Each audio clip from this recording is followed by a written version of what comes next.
நமது இதய தெய்வம் புரட்சி கலைஞர் கேப்டன் அவர்களை வணங்கி தேசிய முற்போக்கு திராவிட கழகத்தின் சார்பாக அனைத்து மாவட்ட கழக செயலாளர்களுக்கும், ஒன்றியம், நகரம், பேரூர் கிளைக்கழக நிர்வாகிகளுக்கும், மகளிர் அணி சகோதரிகளுக்கும், சார்பு அணி நிர்வாகிகளுக்கும், தலைவர் அவர்களை தன் உயிர் மூச்சாய் கொண்டுள்ள அனைத்து தொண்டர்களுக்கும் என் பணிவான வணக்கங்களை நான் தெரிவித்துக் கொள்கிறேன்.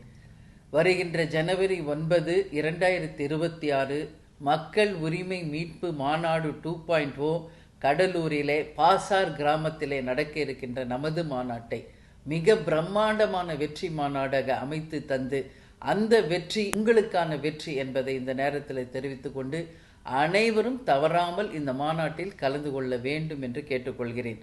நல்லவர்கள் லட்சியம் வெல்வது நிச்சயம். நமது முரசு 8 திக்கும் வெற்றி முரசு கொட்டும் என்று கூறி விடைபெறுகிறேன். நன்றி, வணக்கம்.